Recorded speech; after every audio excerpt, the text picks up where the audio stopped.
This is incredibly cool. What a beautiful thing that you all do here, and I'm really grateful and feel very privileged to have been brought in for this.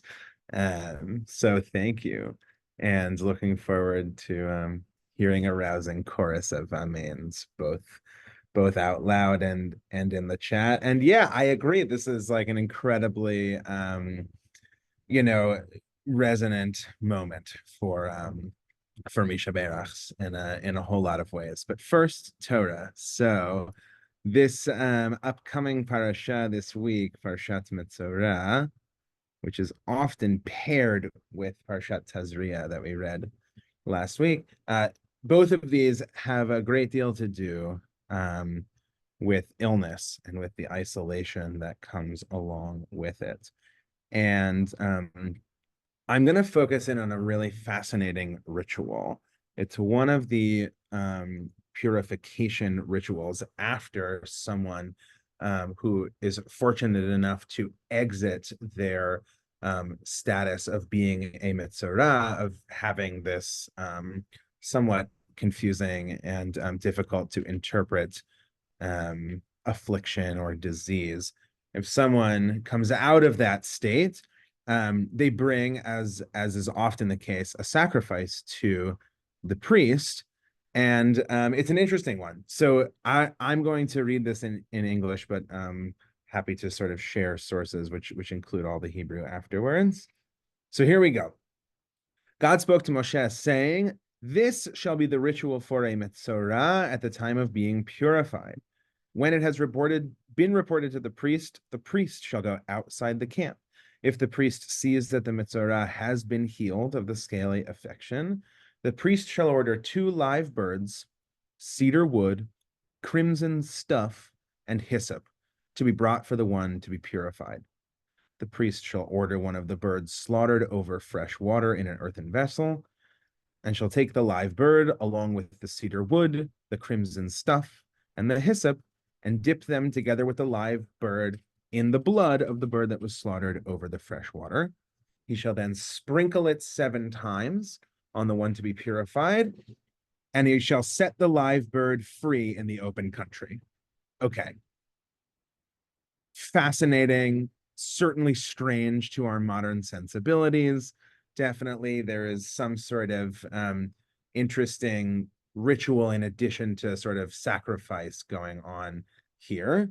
And there's this interesting concoction of cedar wood, crimson stuff, which is sort of ambiguous, and hyssop. So hyssop is a bushy plant native to the Levant. It is a relative of the mint, and it is sort of talked about by commentators as being a very lowly plant, as opposed to the cedar, which is a very regal, strong, sort of majestic plant.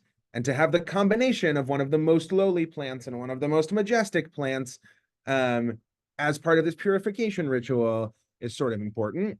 And then the crimson stuff is all over the place in the comments, but one of the most popular is the medieval commentator Rashi's interpretation, where he says it's essentially a string.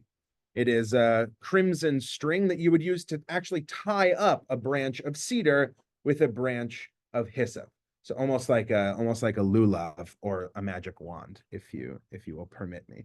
Okay, let's see another place where this shows up. Maybe this will be familiar to you. There is a special similar potion concocted to purify someone who has come in contact with the dead. And again, we see, in addition to the sacrificial animal, in this case, the red heifer, I'll show you here, verse 6 says, "And the priest will also take cedar wood, hyssop, and crimson stuff, and throw them into the fire, consuming the cow." So again, you have this interesting concoction that involves the mightiest of plants, the lowliest of plants, tied together with a crimson thread, and the sacrificial animal. So I'm going to show you one more place where this shows up. And that is, as we lead into Pesach, this may be familiar to you as well. What did the Israelites do on the night of the plague of the firstborn? Well, they slaughtered their Passover offering in verse 21. And then here in verse 22, take a bunch of hyssop, dip it in the blood that is in the basin, and apply some of the blood that's in the basin to the lintel and to the two doorposts. Now, you may be telling me in your heads, or screaming at your muted computer, Caleb, in that last source, there's no cedar and there's no crimson stuff. And if you'll allow me a little bit of artistic license and interpretive license, which the Torah, I think, gives us, you certainly have the hyssop, right? That one is explicit. There is also, perhaps, the cedar of the doorposts and the lintel. And of course, the crimson stuff of the blood of the sacrifice that has been painted upon it.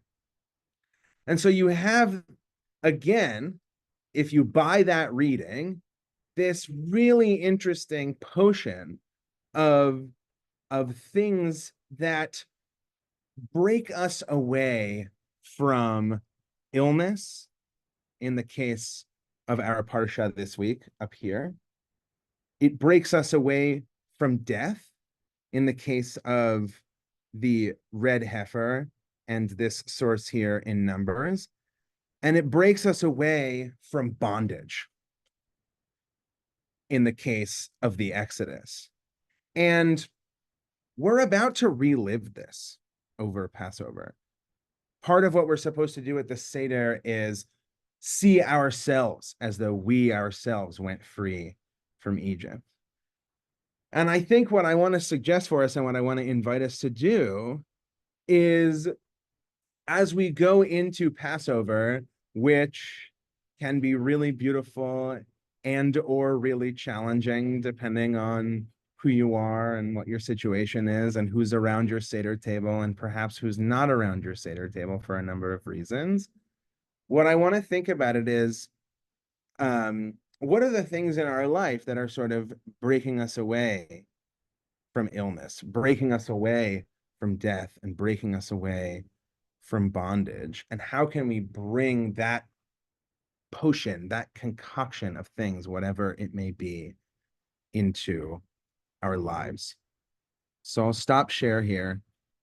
And before I chant for us the Sheberach, I want to invite everyone to sort of take a moment and bring the people, the populations, the institutions to mind for whom we are praying today. I know this weekend was an immensely challenging one with the frightening news of the bombardment of Israel by Iran.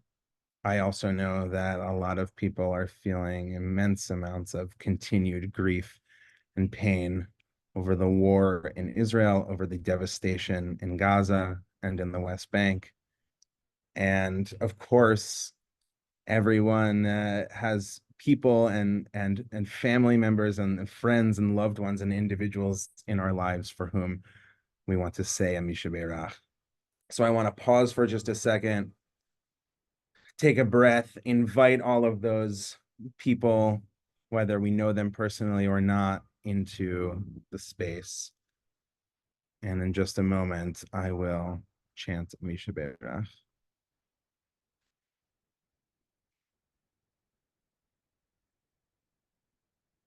Sheberach Avotenu Avraham Yitzchak v'Yaakov ve'imotenu Sarah Rivka Rachel v'Leah.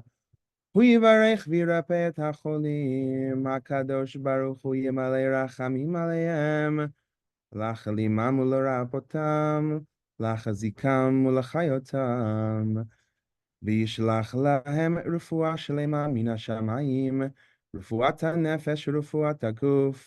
בתוך שאר חולי ישראל, השתבח עליו בזמן קריב, ונאמר amen. May the one who blessed our ancestors, Abraham, Yitzchak, and Yaakov, Sarah, Rivka, Rachel, and Leah, bless and heal the sick in our communities. May the Holy One have mercy on them, to heal them, to cure them, to keep them alive. May the Holy One send a complete cure from heaven, a healing of the soul, a healing of the body, for all of the sick of the people Israel and those who dwell on earth. And I invite everyone to unmute or to write in the chat. Amen. Amen. Amen. Amen. Amen. Thank you, Rabbi. Thank you, Rabbi. Thank you, Rabbi. Thank you. Thank you. Thank you. Amen. I'll talk to you Amen. soon. Bye. Chag Sameach.